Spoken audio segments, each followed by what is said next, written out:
一位76岁的阿姨，一辈子为家庭付出，却在晚年选择了一条与众不同的路。她不请看护，也不去住养老院，而是开始寻找属于自己的自主养老方式。阿美阿姨就是这样的人。年轻时的她，把所有时间、心力都奉献给家庭，长辈需要照顾，子女要抚养，先生拼事业的背后，也全靠她默默支持。几十年光阴转眼过去，她习惯了为他人忙碌，却很少为自己而活。直到子女成家各奔前程，先生几年前也因病离世，家中只剩下孤零零的她。每天清晨醒来，偌大的老房子里只听得到时钟滴答和自己的叹息声。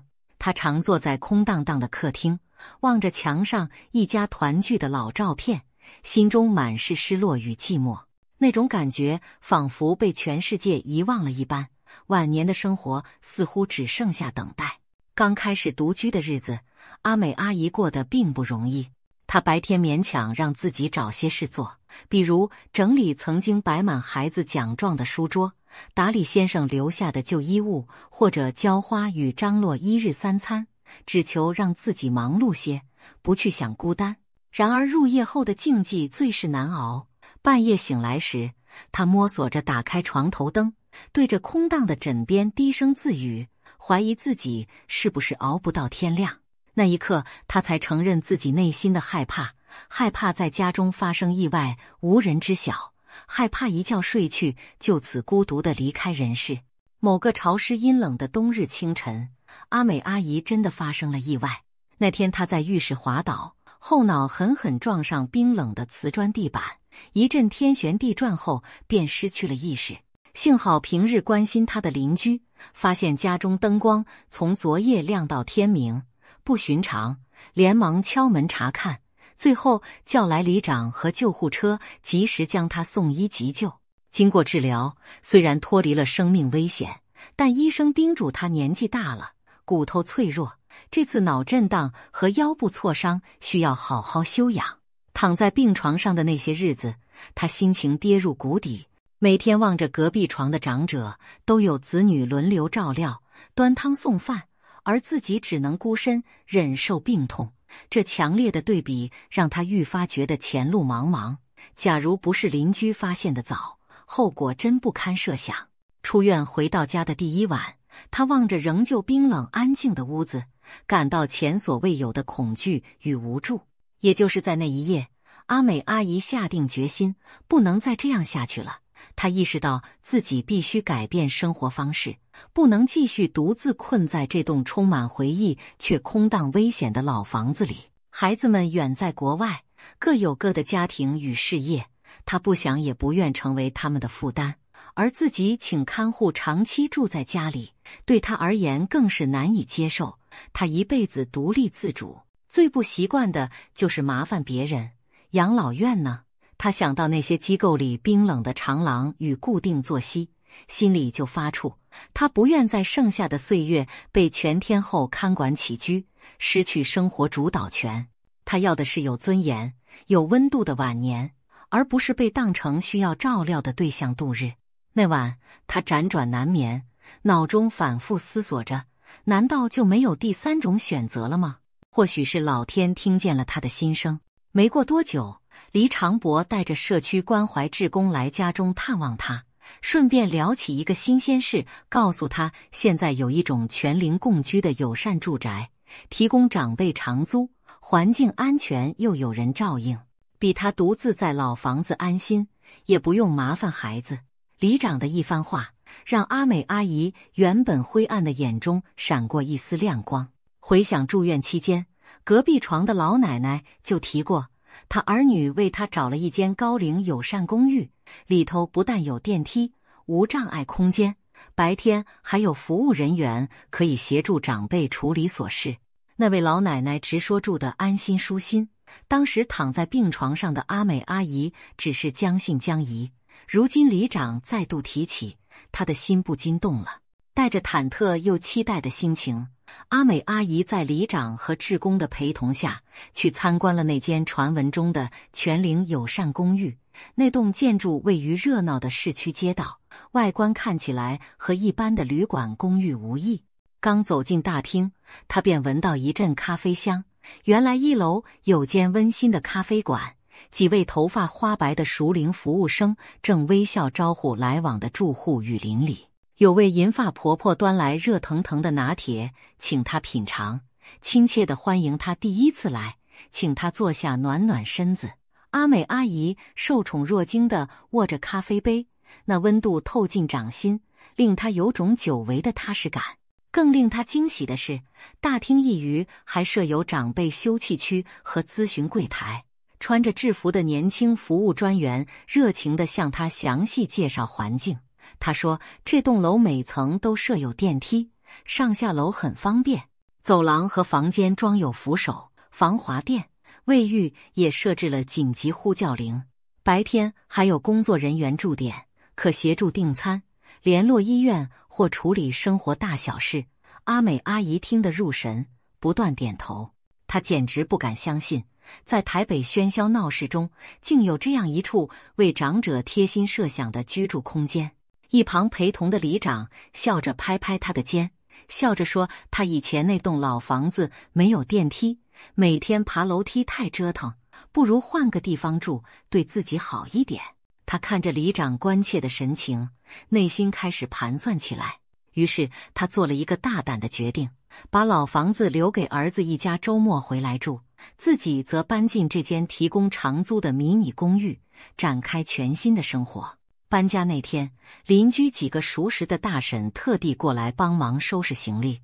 他打开家中那只老旧的皮箱，一件件折叠陪伴多年的衣物，收拾到孩子们小时候的奖状和画作时，他忍不住红了眼眶。整理先生留下的泛黄书信和照片时，他停下来轻轻抚摸，仿佛能透过指尖再次触碰那些逝去的岁月。邻居们看出他的不舍，连忙安慰他，人要往前看。他抹去泪水，用力点点头。最后他在空荡荡的老房子中央站了好一会儿，四周墙壁上那些岁月的痕迹历历在目，门框上记录孩子成长的刻度，墙角贴着女儿最爱的卡通贴纸，厨房墙上挂着先生生前爱用的老炉子。客厅角落，那架蒙尘的直立钢琴静静伫立，仿佛正无声地与他道别。这里盛满了他一生的回忆，如今却将成为身后风景。踏出家门前，他轻声对老房子说：“谢谢你陪了我这么多年。”说完深深一鞠躬，随后毅然转身离去。邻居们送他到巷口，看着搬家货车载着他的行李远去，他们七嘴八舌的道别，要他有空一定回来看看老邻居们。阿美阿姨强忍着泪向邻里挥手道别，心里却慢慢升起一股踏实的期待感。是啊，她要开始新生活了。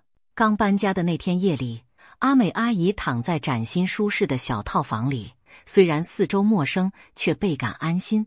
房间不大，设备一应俱全。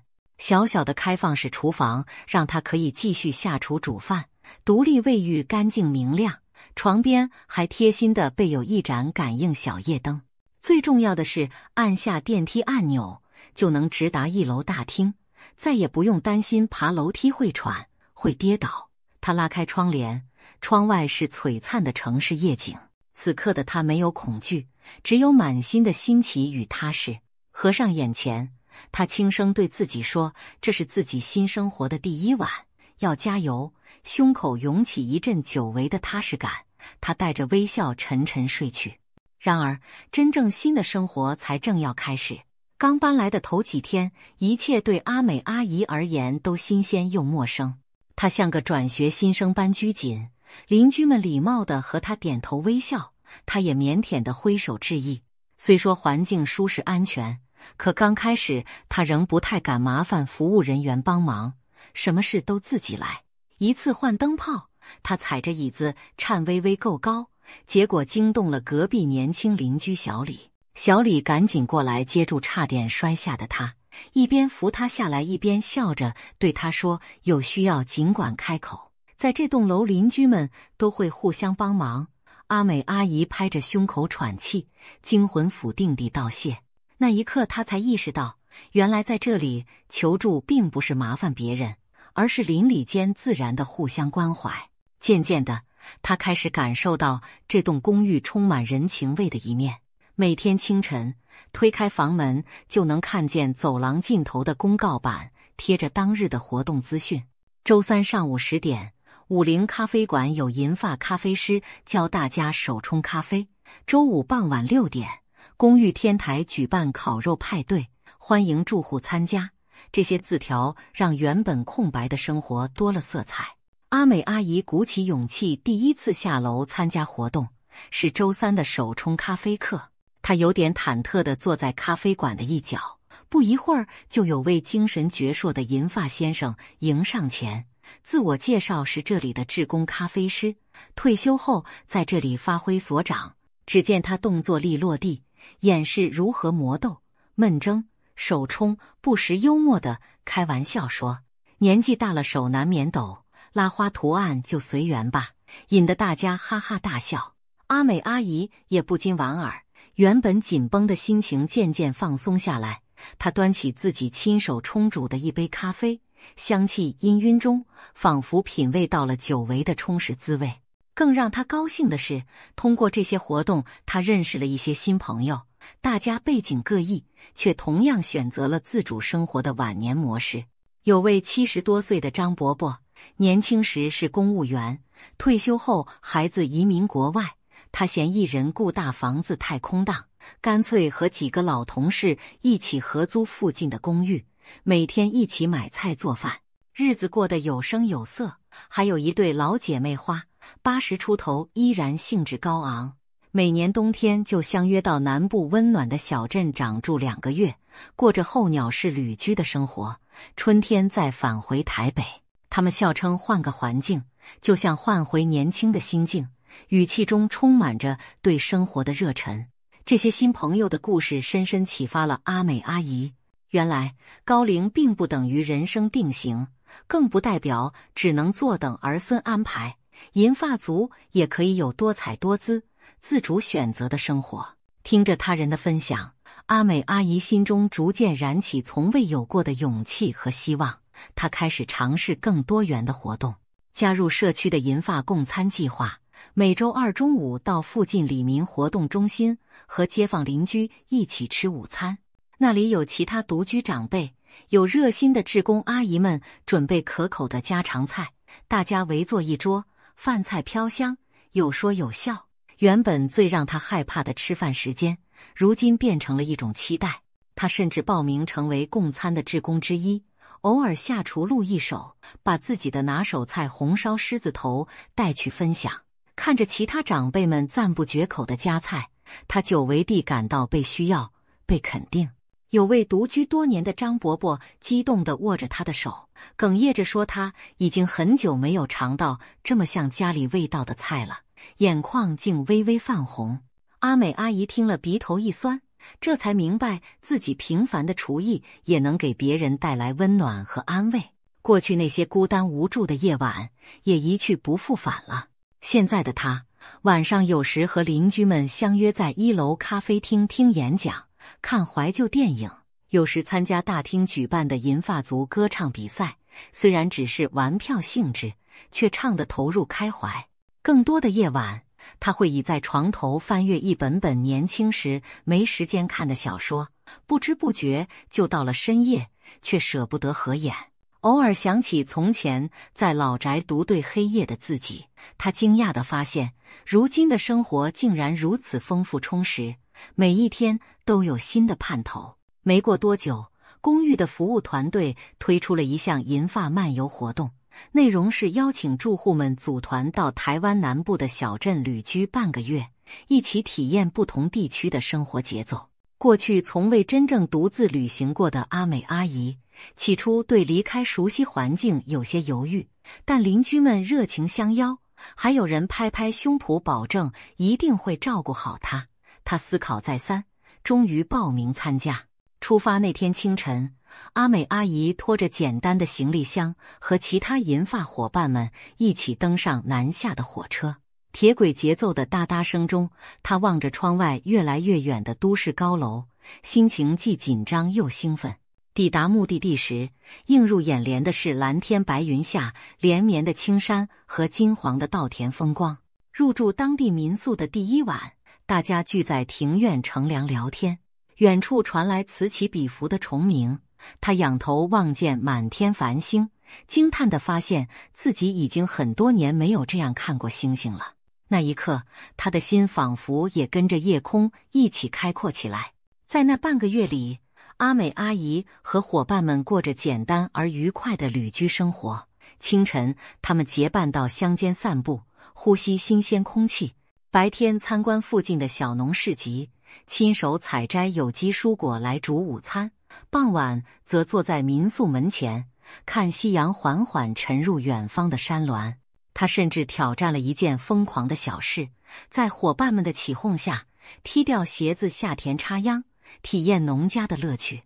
踩在柔软泥土里的那一刻，他开心得像个孩子，银铃般的笑声回荡在田野间，连一旁的年轻向导都为之动容，笑着夸他笑起来好年轻。旅程接近尾声时，服务团队还安排大家乘船出海，欣赏海天风光。没想到碧蓝的海面上竟然跃出了一群灵巧的海豚，在船边追逐翻腾。